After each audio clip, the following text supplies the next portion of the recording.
I hope Paddy is gonna lose, because if Paddy wins, it's gonna be a problem for me again. Why do you think so? I think he's gonna try and avoid me. You say if he wins against Justin or if he wins against Ilya? No, against Justin. Against Ilya, he never can beat Ilya. Okay. Yeah, he wants me to get hurt because I'm not gonna fight him. I'm a nightmare for him, and he knows that if we're gonna fight, he's gonna. Arman continues to dominate headlines without a UFC fight, again stirring his division. He broadcasts a clear message: the weight class is avoiding him.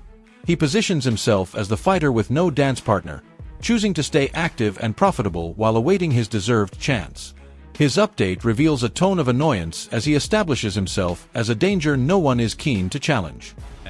Everyone's scared ducking me, so I'll keep traveling and getting the bags from these side quests. Tsarukyan reveals he is cheering for Justin Gaethje to defeat Pat Pitbull. He suggests a Gaethje win sets up the fight he wants, while Pitbull would likely avoid it. Tsarukyan sees Gaethje as the type of fighter ready for tough challenges, making the bout a real possibility. Absolutely. Me to get hurt because I'm not gonna fight him. I'm a nightmare for him, and he knows that if we're gonna fight, he's gonna lose, and he's gonna try not to fight me on his whole life. And I hope Justin Gaethje gonna knock him out and send him back to England, and he can eat his I don't know what he's eating there, chicken or whatever. Regardless, Justin Gaethje states clearly that claiming the title would only be his beginning. He asserts becoming champion would grant access to unfinished business, not cause him to falter, with past defeats still driving him. Because once I get this belt, I'm not going to stop. I'm going to beat Ilya. I'm going to beat Paddy. I'm going to beat Ilya. And then I got to get Max back. Have to. So I need him to win. I need him to beat Charles. Right. Actually, I guess who doesn't matter. They both beat me, so I want either one of those back. Those are the only two guys that I have the opportunity to get back right now. So that's what I'm shooting. Justin Gaethje is seeking a rematch with Max Holloway and hopes Holloway defeats Charles Oliveira. He further desires Ilya Topuria to move up and weight, paving the way for a clash with Holloway at the White House. Max Holloway for the BMF belt, a belt that you've held before. What do you think of that matchup? Yeah, I love it. Love it. Love it. Yeah, I hope Max wins. I hope Ilya goes up, and then I can fight Max on the White House card and take the BMF belt and the championship. Oh, there we go. Hey, dickhead, asshole, not willing to make peace, didn't connect with the fighters. There was like 4 shots in 30 seconds there. Did you, have you worked with me? Yes, I have. For how long? I worked, friends, covered you. How long am I all those things? No, that's why I thought it was very interesting to hear from him. So then just trust John Jones. Maybe I'm all those things to him. Like, here's the deal. We were around each other every single day, and we were cordial. We had times where John and I actually laughed at stuff. Like, we laughed together at stuff. But if I didn't have to be around him, I'm not gonna voluntarily be around him. Why would I want that? Look, man, I don't harbor the emotion of the past that I did with him. I really don't. But we spoke negatively about each other's families. We had a nasty thing, like he cheated constantly. Like, I don't have to let him off the hook and be his friend. Tsarukyan also aims to face the winner of Charles Oliveira versus Max Holloway for the BMF championship, should Ilya not compete again until summer. He notes Ilya fights only once yearly and is unwilling to delay, seeing the BMF title as a major opportunity. Meanwhile, what if Ilya comes back in the summertime, right? And now you've got an interim champion, and usually the interim champion will fight the actual champion. Maybe. You're neither of those. That means we're talking about another fight happening, and you're not fighting for the belt, and now we're talking about the back end of the year. Yeah, but maybe BMF title. Okay. So we'll see. You don't want that, right? You want the real title. Yeah, I want a real title, but I don't want to wait until the end of the next year. And then Ilya, he fights once a year. Maybe he defends his title in June, and then he say, okay, I'll fight next year, right, in June. And then what I can do, sure, stay. And I'm not that young to wait a lot too. So if they give me BMF title, it would be great too. If Charles Oliveira wins, so it's gonna be good.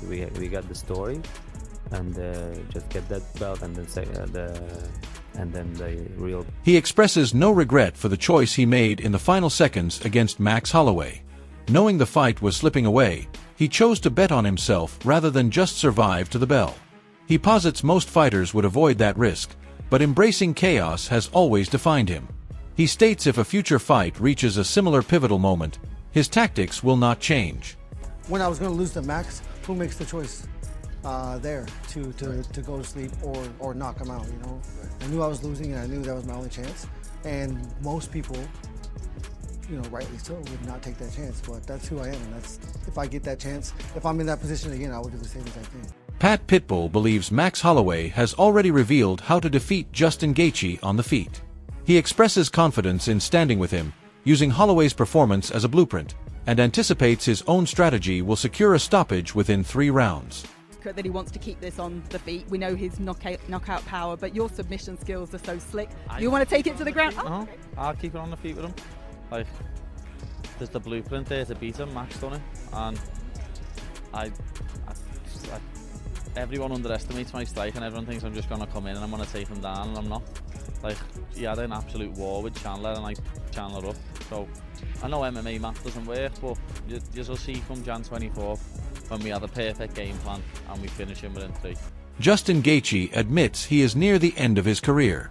He characterizes fighting as an experience delivering unmatched highs and lows, a sensation so potent it changes how all else in life feels.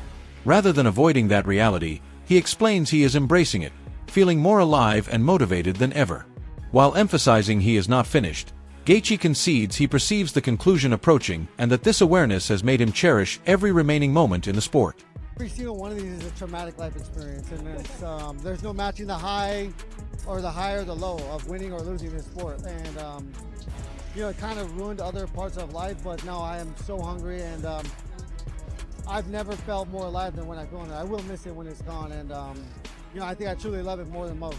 Are you allowing yourself to think about that yet? When you said when it's gone, you're not anywhere near that yet, are you? No. But again, it's not the beginning. You know, I'm 37 years old. There's no, you know, I'd be a fool to think that we're just getting started here.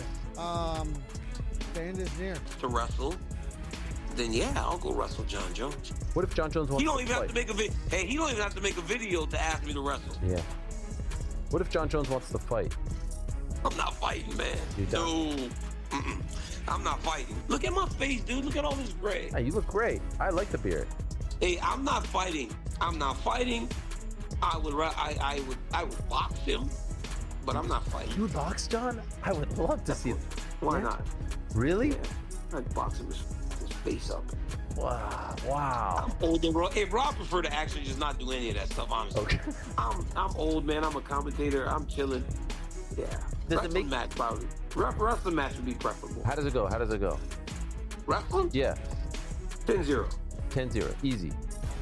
Bro, I am an Olympian. 2-time. We're going to get in a wrestling stance and wrestle with shoes on? 10-0. Justin also announced that another knockout would likely cause him to step away. He clarified that being knocked unconscious for the first time made him reevaluate his career's position, noting this is not the beginning but the closing phase. Gaethje highlighted the need to safeguard his health, relying on his team and family to prioritize his well-being and recognize when to stop before the sport takes more than it gives. How many wars do you have left in you? What is that number today? One more knockout. I went to sleep. Before that, I'd never been put to sleep. If I would get put to sleep again, I would definitely call it quits. Really? So you're drawing a line? That's been my line. Yeah, it never happened. So it wasn't like if I get knocked out, I'm quitting. But once I got knocked out, you know, 37 years old. If I was 20, 27, 30, this would be a different story. But this is not the beginning. This is definitely the end of my career, and it's been such an amazing thing. You know, obviously, they'll use and abuse you in this sport, and you have to protect yourself. You know, and I obviously have created a team. You know, I got my family and my coaches, and they all have my best interests in at hand. And I've always told them that I'm in it till they say I don't have it no more. Or whenever I feel like my younger self, the hunger of my younger self can beat the skills that I have now, then it would be done. Pat Pitbull implied he's already contemplating Ilia Topuria's return, even with his full focus on Justin Gaethje at UFC 324. He stated plainly, there will be no soft landing when Topuria returns, intending to face him directly and make a statement. For Pitbull, the strategy is simple.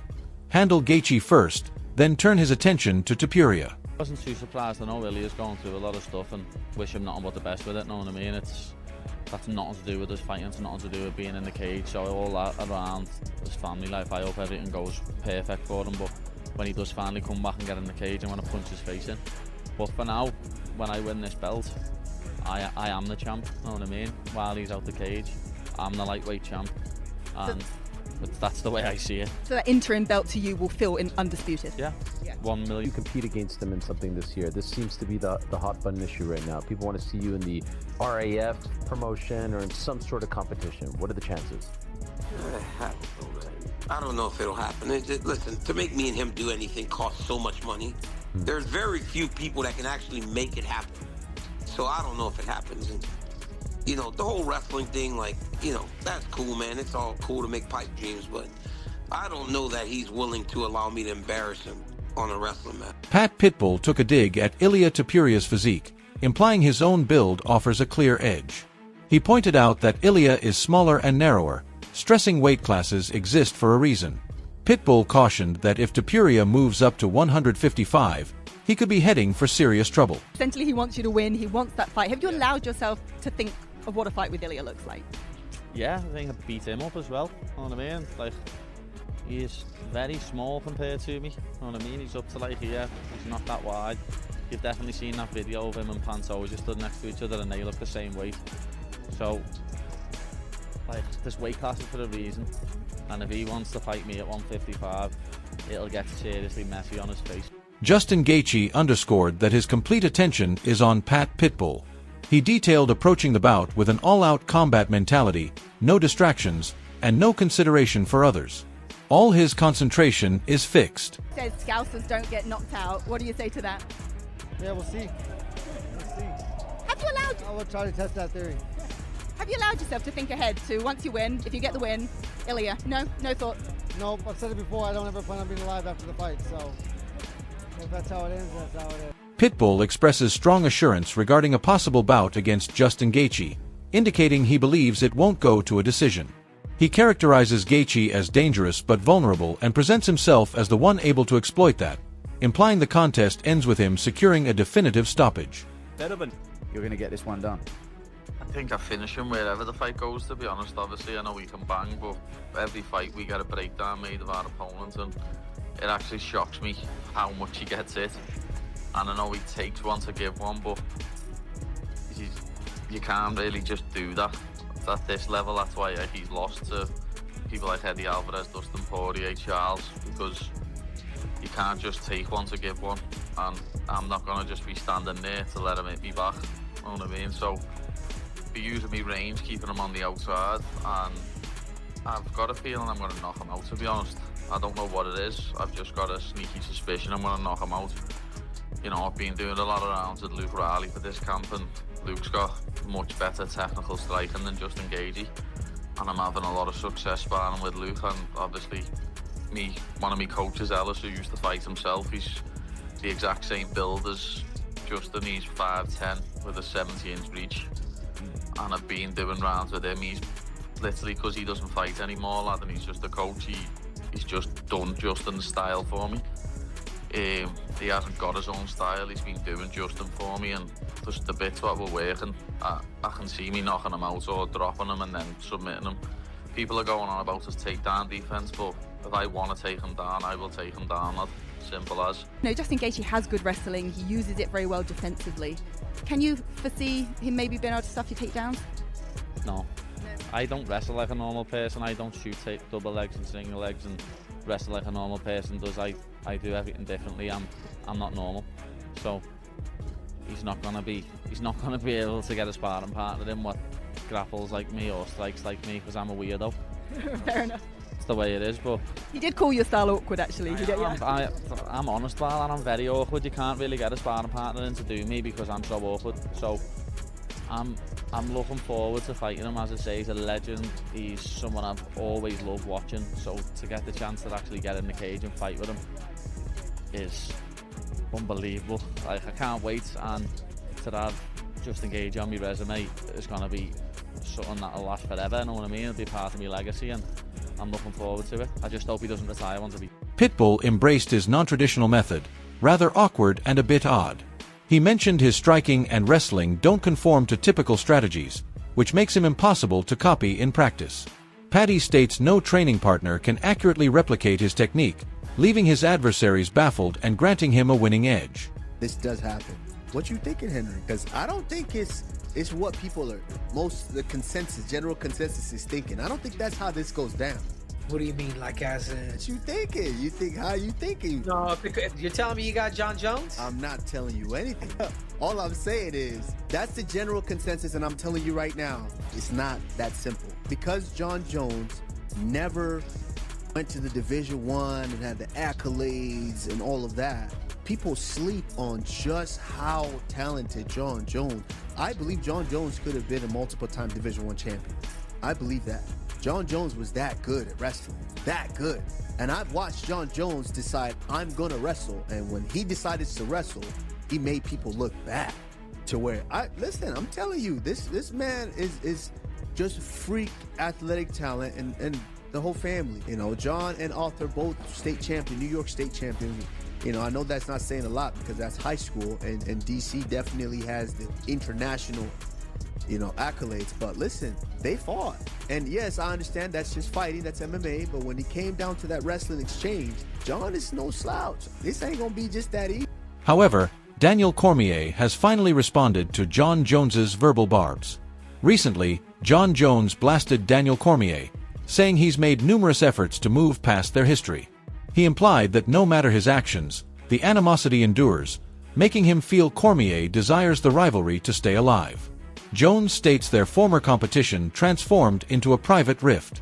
DC seems unwilling to mend. He's against Daniel Cormier. What a stuffy, Cormier really is. I think if you really get to know Daniel Cormier, he's really not. He's an asshole. He is an asshole. I mean, he didn't really connect with any of the fighters here. He's just an asshole. I tried to make peace with him many times, and he made it very clear that he wants to be enemies for the rest of his life because how lucrative it is. But you guys had any fun here? There was moments where we got to laugh, you know, but for the most part, he's a dickhead. You know, you look at the way that he treats his staff members. He brought like 10 yes men out with him and literally, go get me my water.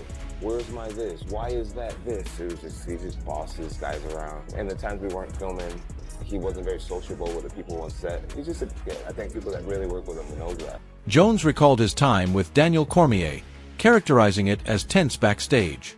He noted that any relaxed instances were eclipsed by strain. As Cormier stayed within his group and behaved in ways that sparked discord, Jones implied their shared experiences only solidified their existing differences, leaving his impression of Cormier mostly unchanged. Fun here. There was moments where we got to laugh, you know, but for the most part, he's a dickhead. You know, you look at the way that he treats his staff members. He brought like 10 yes men out with him and literally, go get me my water. Where's my this? Why is that this? It was just, he just bosses guys around. You know, and the times we weren't filming, he wasn't very sociable with the people on set. He's just a dickhead. I think people that really work with him knows that. After spending all the time with John in Thailand, he's different today than he was back then. He's not that same person that he was back when him and I were going through all of our stuff. I just know. You know what Khabib is? You know what Khabib is? And why he's such a great coach? Khabib is the most selfless person you've ever met. Dude, he can put his athletes above himself, in front of him, in everything that he does. And in order to be a great coach, you cannot have an ego. You have to become secondary to everyone that you coach.